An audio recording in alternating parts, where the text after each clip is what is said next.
is there an economic system now or historically that has allowed free enterprise alone to determine which direction the economy goes? And well, secondly, I have a three-part question. Okay, fine. Secondly, in economics you have resources, and how to best use these resources is a value judgment, but it seems to me you can have either free enterprise decide or government decide or some combination. And don't you think combination would be the best alternative? And thirdly, if I can remember it, isn't there some benefit to having the government steal our money, which is what they do effectively? They'll hold a gun to our head and say, pay us 40% of your income or go to jail. They take this money and they give it mostly to government employees. Well, the government employees spend it. The marginal propensity to consume is pretty high. So the people who were robbed have to do something creative to get the money back. And isn't this creative activity the real wealth? Well, I take it that they would have to be still more creative if 98% were being spent by the government.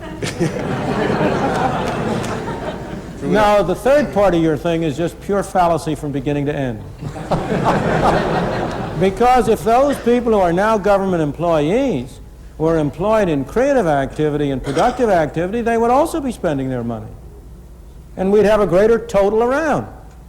All you're doing, let's suppose for a moment, take the extreme case, that 40% is being used just to have people sit around. The fact that they spend their money doesn't alter the situation. The only product there is what the 60% produce. And that 60% is divided among the 100%. If those 40% are also producing goods, then there are more goods to go around among everybody. You are just involved in a fallacy of looking at dollars, which is important sometimes, instead of looking at the real product, the goods and services that people produce and people consume. Spending isn't good. What's good is producing. What we want to have is more goods and services.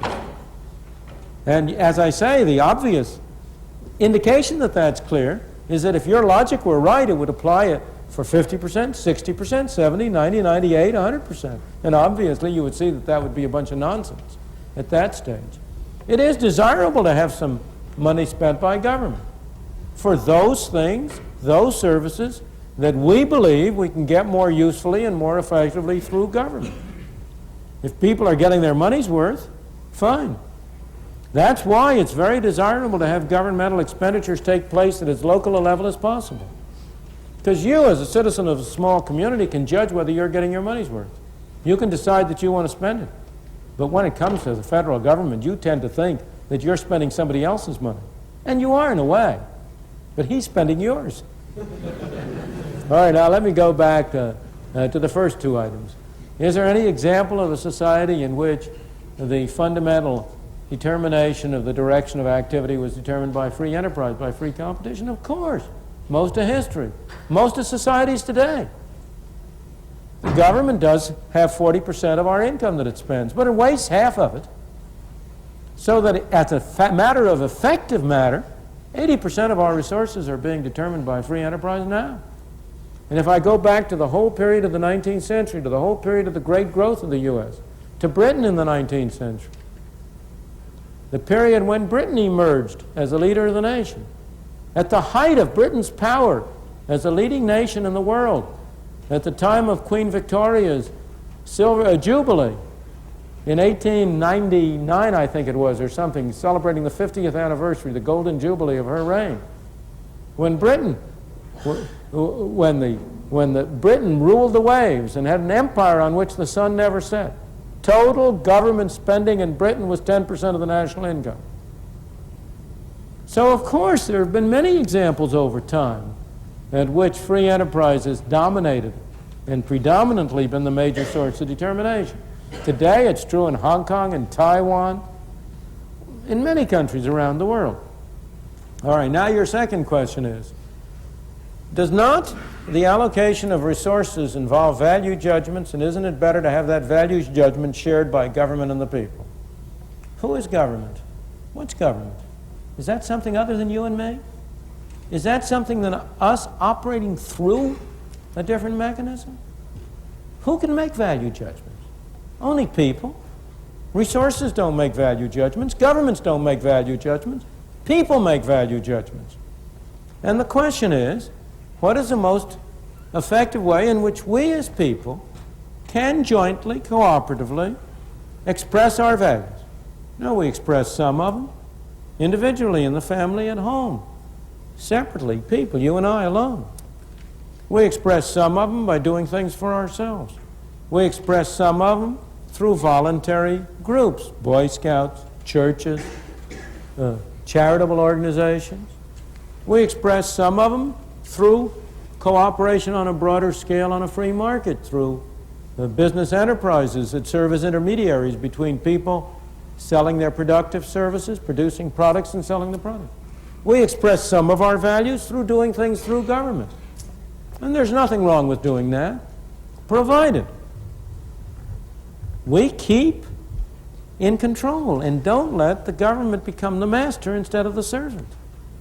And the real problem is, in my opinion, that as we move from the local community to the state, from the state to the federal government, it becomes increasingly difficult for us to control the mechanism we have established. And that mechanism tends to control us.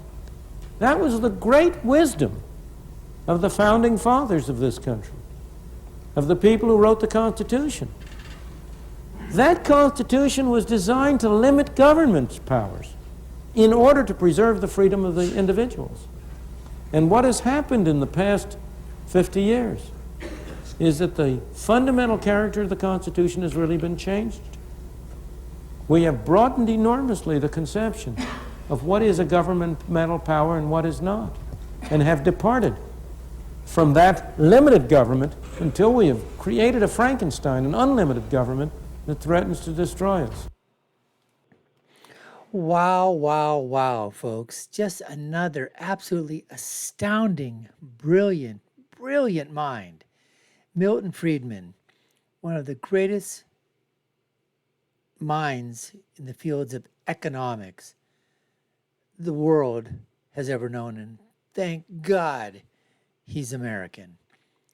I mean, the three questions that were posed by this individual, and Milton Friedman just literally took them in reverse order and used the logic of that man to basically say that if you take your logic of what you proposed, where you have the government taking your money and they're forcing you anyways to take the money and they're spending it, well, wouldn't it be better if we just allowed them to go ahead and spend it, because they're going to go ahead and spend that thing and create some wealth, so then we can just continue to do that? And he said the fallacy of your argument is going to be what? If you were to give, let's say, not 40%, but he said 60, 70, 80, 100, that's what people say. Even if people gave 100% of the taxes or 100% of their income to pay for everything, we still wouldn't have the amount of money needed to get our national debt under control right now. And what Milton was talking about was that government, the whole idea of the Constitution was to allow the individual to be making the choices that are needed, and that keep the individual large and the government small, and keep the government to be at the local level. But as he said, that hierarchy from local to state to local, county, state, federal, as it moves away from us, that money that we're using.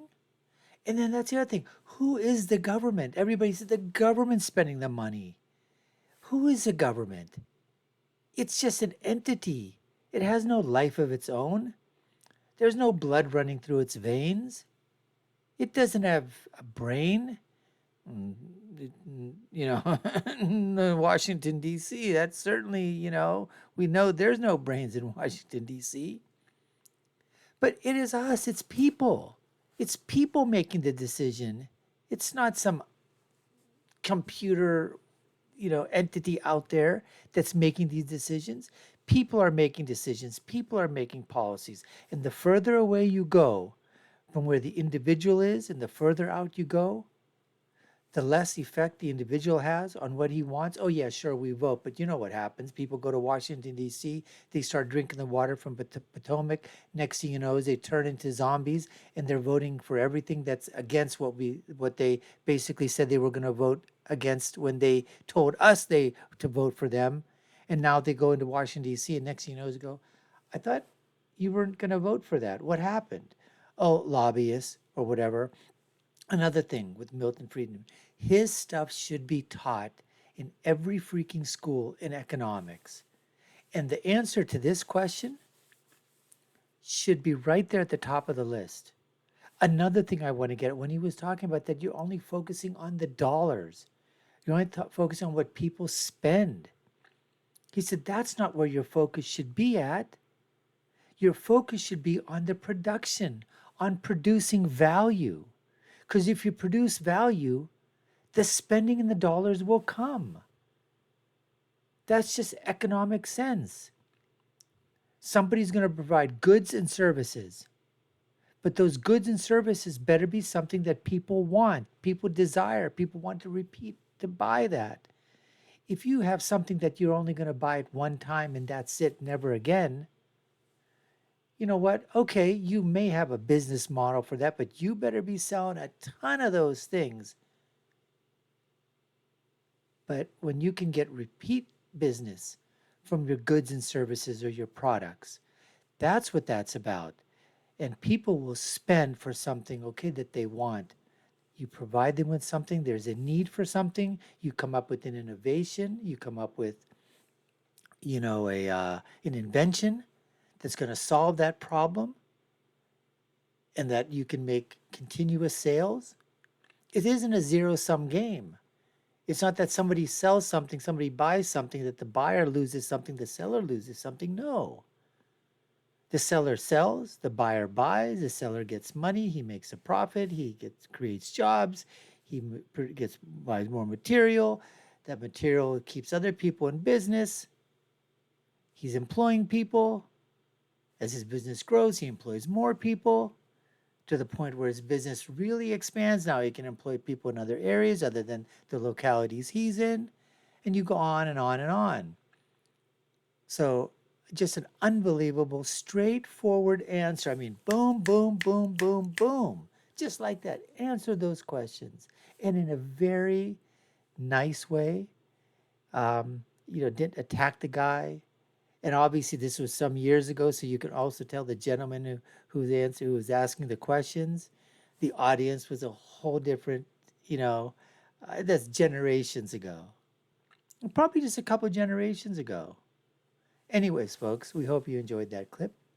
Let us know what you think. Put your comments down below. What do you think of Milton Friedman, one of America's great minds in the field of economics? Or are you going to be a communist or socialist and say, doesn't know anything? All right. Let us know in your comments. If you haven't done so already, smash that subscription button if you felt you got value from our videos here. Like, share, and follow us. You all know what to do. My final thought, when you're right, you're right. And boy, is Milton Friedman right. And when you're left, those other guys, they're just wrong. Until next time, folks, take care and stay safe.